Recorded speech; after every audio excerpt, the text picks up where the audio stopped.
नमस्कार। आप सबों को श्री जन्माष्टमी की हार्दिक बधाई। मैम आपको भी। आज आज की इस परिचर्चा में हम फिर से आए हैं। एक दुनिया ऐसी भी एक अनोखी पुस्तक है जिसे 62 माता पिता और केयर गिवर्स ने लिखा है और जिसे एक सूत्र में पिरोया है सीएमए रविंद्र कुमार दुबे ने। यह पुस्तक उनके अनुभवों को साझा करती है, कैसे उन्होंने स्पेक्ट्रम पे मौजूद अपने बच्चों की परवरिश की, किन चुनौतियों का सामना किया और उन्होंने अपनी अनोखी राह कैसे खोजी। स्पेक्ट्रम दी अवेयरनेस प्रोजेक्ट की टीम अब इन माता पिता और देखभाल करने वालों के साथ एक संवाद श्रृंखला का आयोजन कर रही है। इस पहल का उद्देश्य अन्य माता पिता और केयर गिवर्स को प्रेरित करना है, ताकि वे डटे रहें और अपने बच्चों के लिए खुद के समाधान ढूंढ सके। साथ ही समाज को भी प्रेरणा मिले और हम सब मिलकर निर्माण करें एक सजग और समावेशी समाज का। विशिष्ट जरूरतों वाले बच्चों की परवरिश एक अनोखी यात्रा होती है, जो धैर्य, प्रेम और समझ की मांग करती है। आइए इन कहानियों से सीखें, एक दूसरे का समर्थन करें और विशिष्ट बालकों की दुनिया को और बेहतर तरीके से समझें। आज की इस परिचर्चा में हमारे साथ हैं ईशान और उनका परिवार। उनकी मम्मी सुनीता जी और उनकी छोटी बहन जिया हमारे साथ हैं। आप तीनों का वेलकम। धन्यवाद मैम। क्योंकि आज श्री जन्माष्टमी है और हमारे साथ ईशान भी हैं और हमें ये पता चला है कि ईशान बहुत अच्छा गाते हैं, तो सुनीता मैम आपसे रिक्वेस्ट करूंगी कि आप ईशान से रिक्वेस्ट करें कि वो हमारे लिए एक भजन गाएं। चलो गाओ ईशान, भजन गा अच्छी तरह से, तेज वॉइस में गाना। इधर आके बैठ जाओ, आप गाओ, सामने देख के गाना गाओ।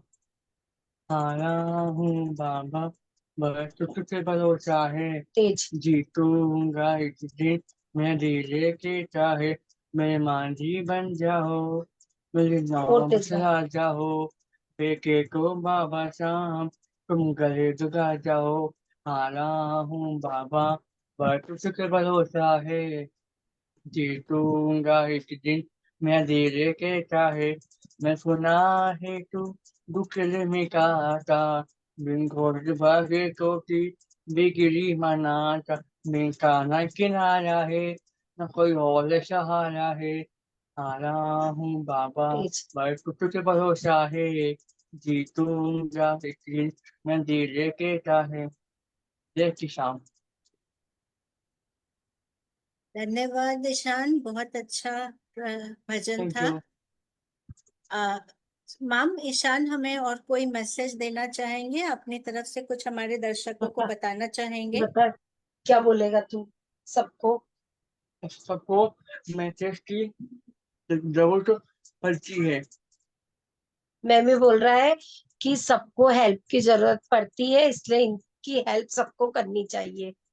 बहुत अच्छा मैसेज आपने दिया ईशान। हम सबको एक दूसरे की हेल्प की जरूरत पड़ती है, इसलिए हमें एक दूसरे का हेल्प करके आगे बढ़ना ओके। चाहिए। बहुत अच्छा message, thank you so much. God bless you and have a very bright future.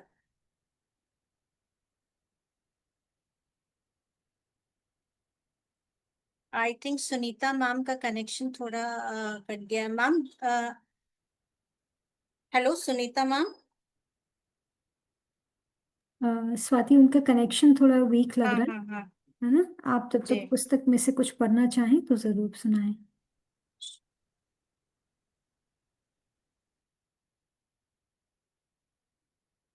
जब तक हम मैम के साथ जुड़ रहे हैं, इसी पुस्तक में रविंद्र सर की लिखी हुई जो प्रार्थना है उसे पढ़ना चाहूंगी।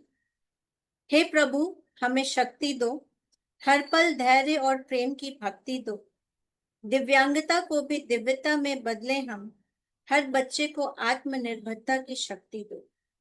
हे प्रभु, हमारे बच्चों पर वरदान करो, उनके जीवन को सक्षम और आसान करो, सबके दिल में उनके लिए प्यार जगाओ, स्वीकारता का सच्चा एहसास दिलाओ, जो नजरें करे तिरस्कार उन्हें ज्ञान दो, दया नहीं सम्मान करे इसका भान दो। हे प्रभु, हमारी विनती स्वीकार करो, दुखों के बादल हटा खुशियां भर दो, दुनिया के झंझावट हमें न डिगाए, हर कदम पे हमें ऐसा संबल दो। सपनों के पंखों को उड़ान दो प्रभु, मुश्किलों में भी आनंद का भान दो। जी, वो लोग हम अभी ज्वाइन कर रहे हैं। हाँ हाँ, हमारे साथ आज जो भी जुटे हैं उनसे और एक रिक्वेस्ट करूंगी कि हमारे फेसबुक पोस्ट पे एक दुनिया ऐसी भी किताब का लिंक दिया हुआ है, जो हम अपने कमेंट सेक्शन में भी देंगे। आप सबों से अनुरोध है कि आप इस पुस्तक को उस लिंक के द्वारा खरीदें और पढ़ें और हमें बताएं अपने सुझाव और इंफॉर्मेशन।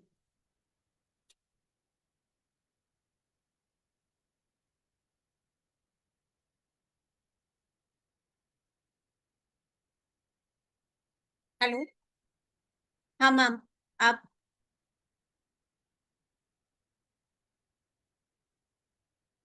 हेलो मैम, आप हमें सुन पा रही हैं? हाँ मैम, एक्चुअली नेटवर्क प्रॉब्लम हो गई कोई थी। बात नहीं मैम, टेक्नोलॉजी एक ऐसी चीज है कि जिसके आगे हम सब नतमस्तक हैं। तो मैम इस चर्चा का शुरुआत करते हैं और सबसे पहला हमारा प्रश्न आपसे रहेगा कि हमारे दर्शकों को अपने और अपने परिवार के बारे में और अब तक की आपकी जो यात्रा रही है उसके बारे में बताएं। नमस्कार। मेरा नाम सुनीता खंडेलवाल है। मैं ईशान की मदर हूँ। जब ईशान का बर्थ हुआ तब वो मुझे बिल्कुल नॉर्मल लगता था, लेकिन जब वो 3 महीने का हुआ तब मुझे एहसास होने लगा कि कुछ ना कुछ तो गड़बड़ है, कि ये और बच्चों की तरह नजर नहीं मिला रहा है, ज्यादा एक्टिव नहीं दिख रहा है। हमने डॉक्टर से को दिखाया, सबने हमें कहा नहीं ये नॉर्मल है। पर जब ये बैठने नहीं लगा, फिर हमने जल्दी जल्दी डॉक्टर्स को, अलग अलग डॉक्टर्स को दिखाया गोरी पासी के अंडर में। फिर मैम ने भी हमें कई तरह की चीजें करने का बोला कि आप घर में लाइट लगाओ, इसको बिल्कुल गार्डन में लेके जाओ, नई नई चीजें दिखाओ, कलरफुल चीज। फिर ये आईज आप कांटेक्ट करने लगा। फिर उसके बाद ये बैठता नहीं था, फिर हम इसको सहारे से बैठाने लगे। और फिर चलने में भी, और दूसरे बच्चे जो 9 महीने में 10 महीने में चलते हैं, ये 1.5 पौने 2 साल का हुआ तब चलने लगा। स्पीच के लिए भी मैं कई जगह गई, सबने बोला नहीं इसको वॉइस लेट आएगी, जब ये 5 साल का होगा तब तक बोलने लगेगा। फिर मैंने कई स्पीच थेरेपिस्ट के पास गई, इसको डॉक्टर्स के अंडर में दिखाया। फिर बोला तालू का ऑपरेशन करवा लीजिए। मैंने तालू का ऑपरेशन करवाया, लेकिन कुछ नहीं हुआ। ये मतलब 3 1 साल का था तब से मम्मी पापा ये वो थोड़ा बहुत बोलने लगा था। फिर बाद में तालू का ऑपरेशन भी कराया, तब भी कोई ऐसा फर्क नहीं पड़ा। ये बोलता है, लेकिन इसकी भाषा हम और घर वाले आसानी से समझ जाते हैं, बाहर वालों को समझने में थोड़ी प्रॉब्लम होती है। जी, आपकी यात्रा काफी प्रेरणादायक है मैम, और इतनी कठिनाइयों के बावजूद आप लगी रही हैं, तो ये बहुत ही एक जो हमारे साथ जुड़े हैं, जो सुन रहे हैं, उनके लिए भी ये एक बहुत अच्छा सीख रहेगा। तो मैम हमारा दूसरा सवाल है कि आप एक दुनिया ऐसी भी परिवार से कैसे जुड़ी और इस पुस्तक से आपकी क्या अपेक्षाएं हैं? मैम मैं रविंद्र सर को जानती नहीं थी, लेकिन एक दिन उनका मेरे पास कॉल आया कि हम ऐसा एक बुक पब्लिश कर रहे हैं, आप उसमें अपना लेख दीजिए। पहले मैंने सोचा कि क्या पता कैसा है, लेकिन फिर मैं 2 3 लोगों से संपर्क में आई। फिर मैंने लिख कर दिया, और सर ने इतना मोटिवेशन दिया मुझे कि नहीं आप लिखो, अपने दिल की बात लिखो, आप ऐसा मत सोचो कि आप कुछ लिखोगे तो घर वालों नाराज होंगे कि बाहर वाले कुछ। फिर मैंने अपने दिल की भाषा लिखी, और जिस दिन उसका पुस्तक विमोचन था उस दिन मैं पहली बार रविंद्र सर से मिली। लेकिन वेरी नाइस नेचर, उनसे मिलके बहुत अच्छा लगा कि उनके साथ यदि अपन कुछ आगे करना चाहते हैं तो वो अपन को जरूर सपोर्ट करेंगे। मैम आप बहुत सारे कमेंट्स भी हमारे पास आ रहे हैं, तो उन कमेंट्स को भी हम थोड़ी देर में शेयर करेंगे। मैम आपने बहुत सारे ट्रेनिंग इंस्टीट्यूट्स और बहुत सारे जगह पे आप गई हैं ईशान को लेकर के उनको सिखाने के लिए, तो मेरा जो अगला सवाल है वो इसी से रिलेटेड है कि दिव्यांग बच्चों के लिए जब हम इंस्टीट्यूट या कोई भी कोचिंग जगह पे जब हम जाते हैं, तो उसका कैसे चयन करें ताकि जो बच्चे हैं उनको उचित ट्रेनिंग और सपोर्ट मिल पाए। मैम ऐसा है कि यदि आप बहुत सारे पैसे लगा के अच्छे अच्छे इंस्टीट्यूट ज्वाइन करवा लेते हैं, लेकिन कुछ ऐसे हैं जिनके पास इतनी फैसिलिटी नहीं है। हम जाते हैं तो हम देखते हैं कि यदि हम उनके पीछे पड़ते हैं कि इसकी फिजियोथेरेपी होगी तो इसको स्पीच करा दो, हाँ देखते हैं करवाते हैं, तो मतलब मुझे कई जगह से नर्वसता फील होती थी कि यार ध्यान ही नहीं दे रहे हैं, अपन अपने 2-2 3-3 घंटे वहां वेस्ट कर रहे हैं, उनको केवल पैसों से मतलब है। हम कई जो उनके टीचर्स थे उनके अंडर में आए, हमने पूछा कि आप ऐसा क्यों, हमें प्रॉपर सैलरी नहीं मिल रही है। तो मुझे ऐसा लगता है कि यदि आपको किसी इंस्टीट्यूट को ज्वाइन कराना है, कहीं भी फिजियोथेरेपी या वो, तो एक पर्सनल इंस्टीट्यूट में ज्वाइन कराना चाहिए, जैसे किसी टीचर ने खोल रखा हो, उसके अंडर में 2-3 टीचर्स काम कर रही हो वहीं पे। बहुत बड़े वाले फिजियो उसमें नहीं जाना चाहिए, क्योंकि वहां लोग ध्यान, मैं प्रयास का बताऊंगी, प्रयास से तो मैं बिल्कुल भी संतुष्ट नहीं थी। वहां जाती थी रोज, लेकिन कुछ नहीं, वो लोग ध्यान ही नहीं देते थे। बस डेली स्लिप कटवा लेते थे, आप फिजियोथेरेपी कराओ, उसके बाद आप स्पीच करा लो, उसके बाद आप ऐसा करा लो। लेकिन कभी अपन बोल देते थे ना कि इसको फर्क नहीं पड़ रहा है, आप तो ऐसा सोचते हैं कि 1 महीने में सब कुछ हो जाएगा, 15 दिन में सब कुछ हो जाएगा, टाइम लगेगा। वो अपन को और अपने बच्चों की भावनाओं को नहीं समझते। जैसे कितनी बार ईशान कहीं जाता था, वॉमिटिंग कर देता था, तो वो लोग ऐसी गिन करते थे, फिर अपन को लगता था यार अपन पैसा दे के भी, अब बच्चा है, वो ना समझ बच्चा था, कभी हो जाता है। तो मुझे ऐसा लगता है इंस्टीट्यूट भी उसी तरह का ज्वाइन करना चाहिए, जहाँ पर्सनल एक टीचर हो और उसके अंडर में 2-3 टीचर्स काम कर रही हो। वहां बड़े इंस्टीट्यूट में जाने से, और जो धर्मार्थ वाले रहते हैं, जो दान से और जो किसी संस्थाओं से चलते हैं, वहां तो मुझे लगता है कि कुछ फर्क ही नहीं पड़ता है। मैम आपका ये सुझाव बहुत अच्छा है और आपने बहुत डिटेल में बताया, तो मुझे उम्मीद है कि हमारे साथ जो भी माता पिता और जो भी केयर गिवर्स जो कनेक्ट कर रहे हैं और जो बाद में भी इस सेशन को सुनेंगे, उनके लिए ये बहुत मददगार रहेगा। मैम हमारे पास ढेर सारे कमेंट्स आ रहे हैं, तो आगे डिस्कशन को बढ़ाने के पहले मैं जल्दी से कुछ कमेंट्स को पढ़ूंगी। अगर किसी का कमेंट मिस हो जाए तो प्लीज सॉरी। सबसे पहले रविंद्र दुबे जी का कमेंट आया है। सुनीता जी का लेख गागर में सागर की भांति है, थोड़े शब्दों में पूरी कहानी। Thank you Kalpana sir. Parmar ji लिखती हैं, God bless you Ishaan. Ravindra Dubey sir ने ईशान के लिए कहा, बहुत अच्छा भजन, बधाई ईशान। दीप्ति झाला मैम कह रही हैं, मैम आपने थोड़े शब्दों में अपनी संघर्ष गाथा बता दी।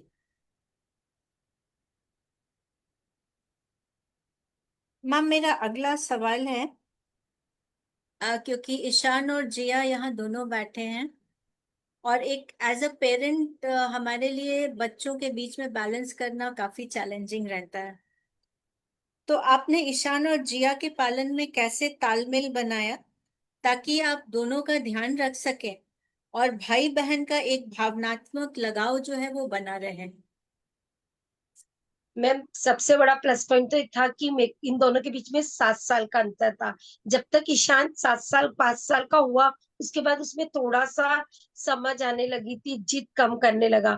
फिर जब मेरे को सेकंड बेबी जिया हुई, तब मैंने इसको संगीता भंडारी मैम के अंडर में स्कूल डाल दिया था। वो इसका सुबह 8 बजे से लेके 2 बजे तक वहां रखती थी, ताकि मैं इतना समय जिया को देती थी।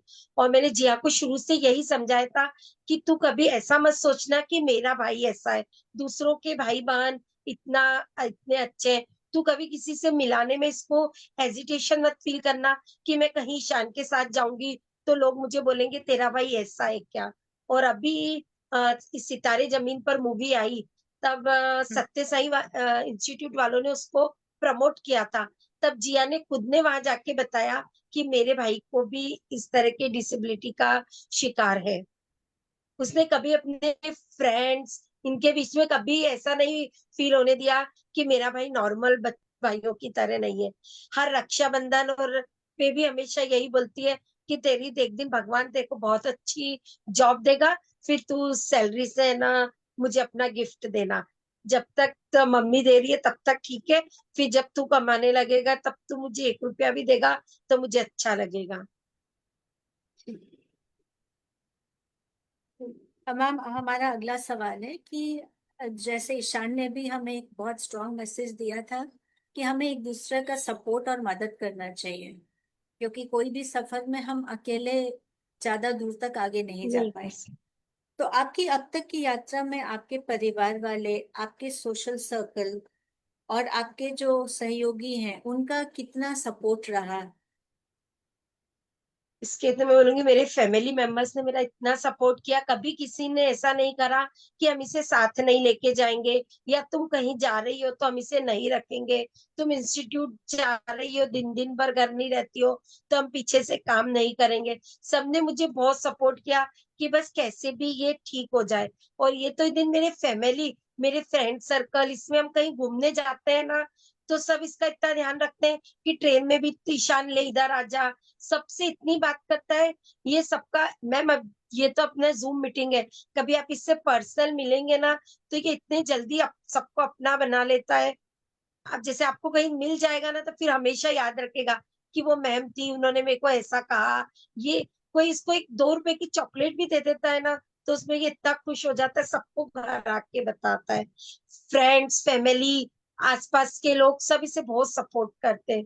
विधि में घर के आसपास वाले लोग भी, जब ये छोटा था इधर उधर निकल जाता था ना तो सब बोलते थे अरे हमने अभी शान को उधर जाते हुए देखा है, कोई भी पकड़ के भी लेके आ जाता था। कभी ऐसा नहीं करता था बच्चा ऐसा है ये है। ये बहुत अच्छी बात है एक मैम कि फैमिली का सपोर्ट बहुत जरूरी होता है, जरूर। जो जी मुझे जी मिला है शुरू से। जी। और हम उम्मीद करेंगे मैम कि आप लोगों से जल्दी मुलाकात हो। थैंक यू मेरा मैम। अगला सवाल जिया आपसे है। आपको ईशान भैया की सबसे अच्छी कौन सी बात लगती है, और आप ईशान भैया को कैसे सपोर्ट करते हैं? सबसे अच्छी बात ये लगती है कि जैसे कि मेरा बड़ा भाई है तो हर चीज में मेरा साथ देता है। जैसे हम दोनों के बीच में एक ही फोन है, मोबाइल फोन। तो स्कूल जो जब ये जाता है तो मोबाइल फोन ये लेके जाता है, तो आते से सबसे पहले मुझे फोन दे देता है कि ये ले तेरे दोस्तों के मैसेज आए हैं, या हर चीज तरह से सपोर्ट करना। अगर घर में 2 ही चॉकलेट बची है, एक इसकी और एक मेरी है, तो ये दोनों मुझे दे देता है कि ये ले तू खा लेना। और इसी तरह से ये मुझे सपोर्ट भी करता है, और यही मुझे सबसे अच्छी इसकी क्वालिटी लगती है। आपके साथ सब चीज शेयर करते हैं, ये इनकी बहुत अच्छी क्वालिटी है। और आप हाँ। ईशान भैया को कैसे सपोर्ट करती हैं? अम, मैं इसको जैसे जो इसको स्कूल से होमवर्क मिलता है मैथ्स का और हिंदी का, तो जब हिंदी में से सेंटेंसेस बनाने होते हैं तो इसको वर्ड्स देने पड़ते हैं, तो मैं उस पढ़ाई के रिलेटेड इसको सपोर्ट करती हूँ कि किस तरह से ये सम सॉल्व होगा, या जो भी ट्रिक्स है उस चीज में सपोर्ट करना। और कहीं पे भी बाहर जा रहे हैं, जैसे मॉल वगैरह में भी कहीं भी जा रहे हैं, तो जो एक्सीलेटर्स होते हैं उस पे इससे चढ़ा नहीं जाता। तो मेंटली और फिजिकली दोनों तरह से सपोर्ट करती हूँ मैं उसे। बहुत अच्छा लगा जिया आपकी ये बातें सुन करके कि आप दोनों भाई बहन एक दूसरे के साथ, एक दूसरे के सपोर्ट सिस्टम है, और फ्यूचर में भी आप इसी तरीके से मिल के प्यार से रहें। ऐसी हमारी ब्लेसिंग्स और विशेष हैं। आ, आगे थैंक यू बढ़ने के मैम। पहले मैम और भी बहुत सारे कमेंट्स आ रहे हैं, तो अब हम पहले जल्दी से कुछ कमेंट्स पढ़ लेते हैं, नहीं तो हमारे फिर दर्शकों को नाराजगी रहेगी कि हम उनके इतने अच्छे अच्छे कमेंट्स को नहीं पढ़ रहे हैं। सो ब्रिजमोहन शारदा सर लिख रहे हैं, एक दुनिया ऐसी भी बहुत भावपूर्ण पुस्तक है। सभी अभिभावकों को ने अपने जीवन की दुख भरी वास्तविक सत्य को उजागर किया है। दिव्यांग बच्चे के अभिभावकों के अलावा सभी से अनुरोध है कि सबने इसे पढ़ना चाहिए। रविंद्र दुबे सर कह रहे हैं कि सुनीता जी का लेख राह नहीं आसान है, पर फिर भी सुनीता जी इस कठिन राह पर एक एक कदम आगे बढ़ा रही हैं और सफल भी हो रही हैं, बधाई हो। वो आगे लिखते हैं थैंक कि यू सर। ईशान के विकास में संगीता भंडारी एवं संगीता पांजरे जी का भी महत्वपूर्ण योगदान रहा है। बहुत आभार बड़ा दोनों योगदान संगीता है। जी को। और हमारे साथ और भी कुछ कमेंट्स आए हैं।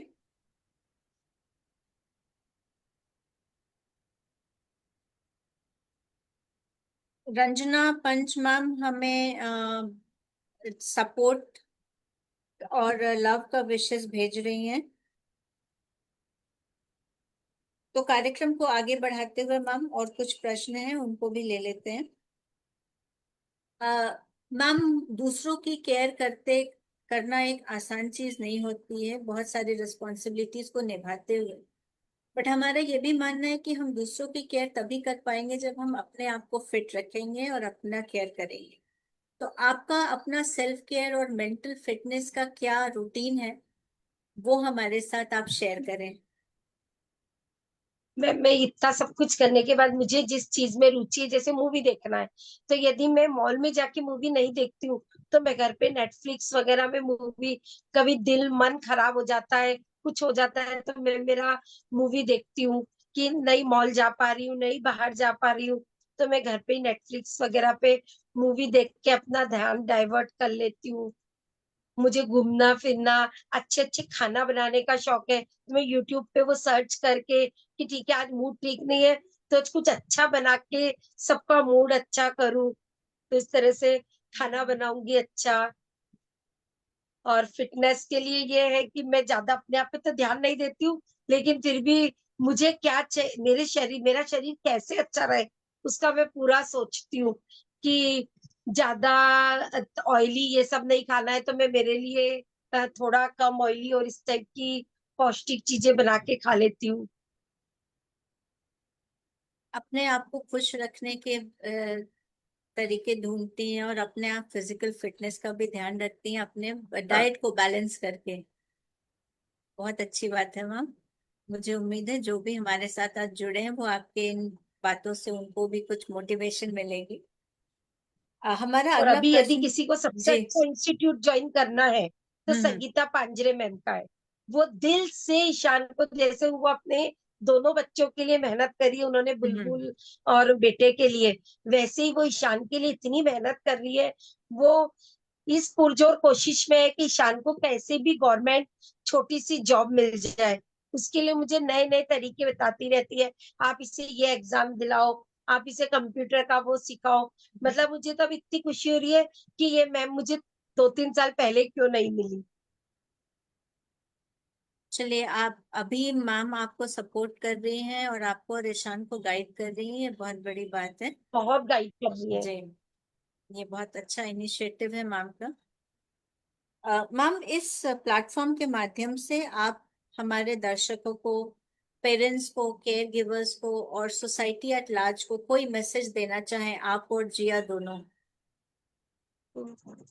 मैं यही कहना चाहूंगी कि डरो मत, घबराओ मत, कि हम बहुत अच्छे पेरेंट्स हैं, कि ये मत सोचो कि हम हमारे पिछले जन्म के कोई पाप होंगे तो हमको ऐसे बच्चे मिले। आप ये सोचो शायद भगवान ने हमें इस लायक चुना है कि हमें इनकी सेवा करने का मौका मिल रहा है। इनको बोझ मत समझो।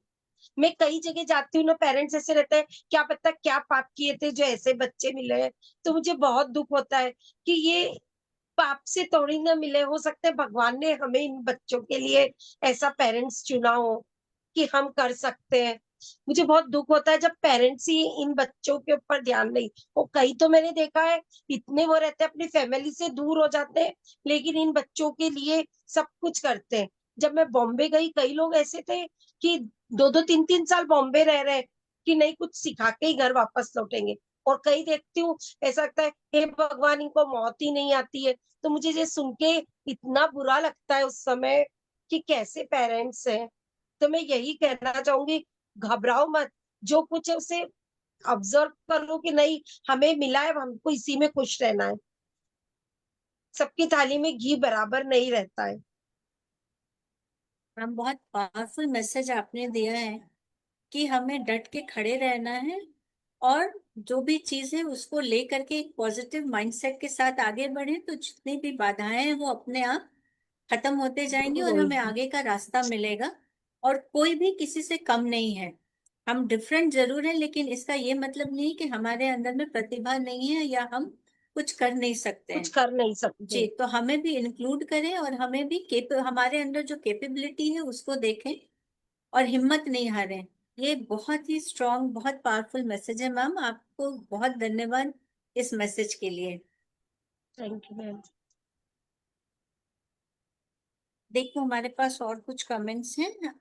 ओके, ध्यान अंजलि जी और रंजना पंत जी भी हमें देख रही हैं और हमारे इस इनिशिएटिव को सपोर्ट कर रही हैं। सो आपका, जिया का और ईशान का धन्यवाद मैम कि आप आज हमारे साथ जुड़ी और आपने बहुत सारी अच्छी बातें बताई। और मुझे उम्मीद है कि जो भी हमारे साथ जुड़े हैं और जो बाद में देखेंगे उनको बहुत सारे मैसेजेस मिलेंगे और आपसे बहुत सारा मोटिवेशन मिलेगा कि एक परिवार के तौर पे आप तीनों यहाँ हैं और एक दूसरे को सपोर्ट कर रहे हैं। आई एम वेरी श्योर कि मिस्टर खंडेलवाल हमारे साथ आज जुड़ नहीं पाए हैं, लेकिन उनका भी बहुत हाँ, अहम रोल रहा है इस जर्नी में। आप उनके बिना दोनों तो ने कुछ पॉसिबल ही नहीं था। डेफिनेटली कभी उन्होंने मुझे आप दोनों ने मिल करके दोनों बच्चों को बहुत अच्छे से संभाला है और यहाँ तक एक दूसरे के सपोर्ट के साथ आए हैं। ओके, नीमा सुषमा मैम कह रही है प्लीज सब share the number of Sangeeta Panjrekar ma'am. Ma'am we will do it in due course. इस कार्यक्रम के अंत में इसी किताब में लिखी गोपाल महेश्वरी जी की कविता है मेरे लिए। तो मैं इस कार्यक्रम का अंत करूंगी उनकी कविता की कुछ पंक्तियों के साथ। वैसे ही नहीं चुना है भगवान ने तुम्हें मेरे लिए, बस इतना समझ लो तो बात बने। नहीं हूं मैं विकलांग या अपंग, अविकसित या मतिमंद, बस सबसे अलग है मेरे मन, बुद्धि, चित्त और मैं। हमारे साथ आज जुड़ने के लिए और हमारा मोटिवेशन बढ़ाने के लिए आप सबों का धन्यवाद। सुखी रहें, स्वस्थ रहें और आप सबों को दोबारा से कृष्ण जन्माष्टमी की अनेक बधाई। Thank you thank ma'am, you, ma'am आपको भी। बाय।